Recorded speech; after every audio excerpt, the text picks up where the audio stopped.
Yeah, I'm in a frat. You could say I'm the shit, but I don't really like to put it that way. A lot of guys say, frat guys are douchebags. But I mean, come on. Look at this shit. Look at this shit. The amount of partying slash raging that I do with my boys, it's ridiculous. One time, some lady asked me how many days a week I drank. I told her 6. She said, "Oh my God, you're an alcoholic." But I said, nah, I'm in a frat. Thanks, Jimmy Tatro, for your wonderful insight in your frat. With this, I would like to talk about the frat life, controversy in college and universities across America, using Syracuse University and a few examples, because I go here, and why the hell not? When growing up, getting ready for college, most kids have no idea what they're going to get. Movies and TV shows like American Pie series, the classic Animal House, Blue Mountain State TV show and movie, Old School, and more have given these ideas and theories that college is one crazy party. Sex, drugs, alcohol, frat bros that are dumb and just drink and rage, sorority girls that are all blonde and ditzy, people that don't grow up and spend their life in college because it's so great. I mean, if I opened my dorm door up to a group of girls in school girl outfits saying, "Well, college in the beta house," well, shit, I couldn't wait to go to college. However, let's be real. This is Hollywood, and they just like to give people what they want to see. According to a journal of perception versus expectation, what Hollywood shows us about college life and expectations, media consumption plays a major role in keeping students' interests for higher education. Survey results show that out of the 244 respondents, 91% reported seeing TV shows and or films centered on college life before personally attending college. Also, Amy E. Pine and Nurahim Mukhtar, could you choose any harder of a name? Talk about how they focus on Greek life and expectations that the media portrays on it are poorly shown to what the reality of the system really is, giving reflection on most people's ideas of what fraternities, sororities, and college students actually do in higher education. Bringing me to the next point of view, the fraternities themselves. Now, when talking about fraternities, there's a lot of history and background to each chapter, as well as the nationals. According to North American Interfraternity Conference in 2011, there was about 75 national fraternities and around 5,500 fraternity chapters in the U.S. I chose 2011 numbers because nationals started to pull out of NICF due to disagreements and unorthodox ideas. However, the fraternity is set up in a structure to give brotherhood, responsibilities, leadership, community service, networking, and a foundation towards your future. However, with this structure in fraternities, people still see the other part. The drinking, the drugs, the partying, the hazing, and the pledging, and see fraternities as a social clique.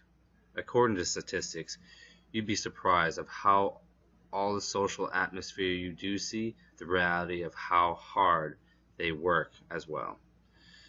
The statistics show from UW Greek that 7% of students that are in a fraternity and sorority graduate, while only 50% of students not in Greek life graduate. Also, the GPA is higher in fraternities and sororities as a whole compared to the school GPA. Greek systems in the largest network of volunteers in the U.S. donating over 10 million hours a year.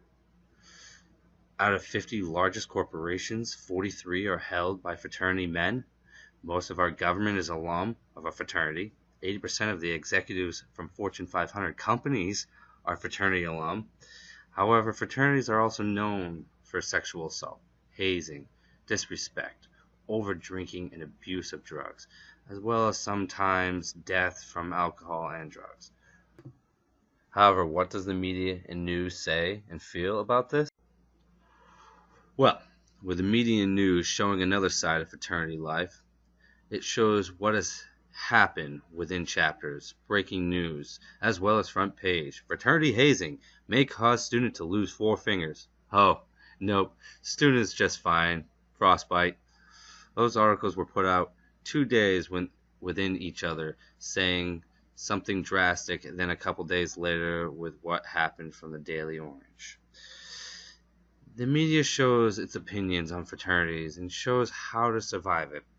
In the past couple of years, the fraternities have been put in the crosshairs for sexual assault, as well as the deaths of students in multiple hazing and fractures. According to CNN, in the past 7 years, more than 24 students have died because of hazing. In the background of these news clips, dreadful music is playing, giving you the scare that your kids are in trouble. Now, when they attack these chapters, they're not only going after one, but are thinking about fraternities as a whole and the nationals. These are problems within fraternities.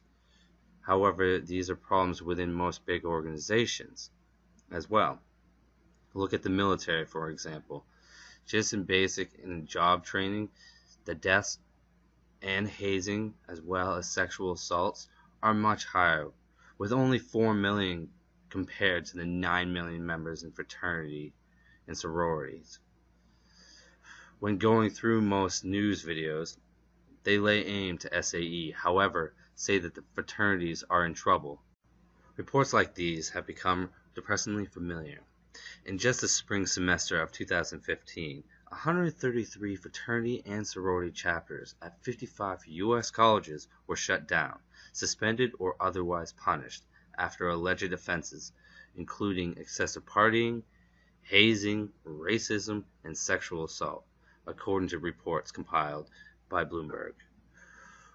With the high number of things that can come good with Greek life, there are a lot that can go wrong with Greek life. Does the news only show all the bad things, or are fraternities just that bad? Bringing me to my conclusion, and as well as an insight from the School of Syracuse University, that there is a structure put in place with rules and punishments to fraternities and sororities that they have to follow. If these guidelines are not followed and they do not do the proper paperwork and procedures, they can be punished by fines, suspension, restrictions, or even a full-fledged shutdown of the chapter. So when things are not followed, you may end up like SAE or TEAC with no house or chapter, like at Syracuse University. With this said, sometimes things can get out of hand and boundaries can be crossed. It's up to the school and Greek life to make things better. So we talked about childhood and Hollywood giving us false expectations, as well as the realization, once they were there, of how different the college experience is. Even though I am still hoping one day, before I graduate, that I'll open my door to a row of college girls in schoolgirl outfits saying good morning with breakfast made, but let's be real, that ain't happening.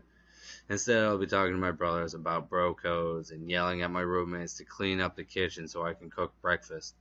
I have told you my 3 viewpoints on frat life controversy, the Hollywood expectations, fraternity expectations, and media expectations. I only have one question for you. Do you see fraternities as the problem?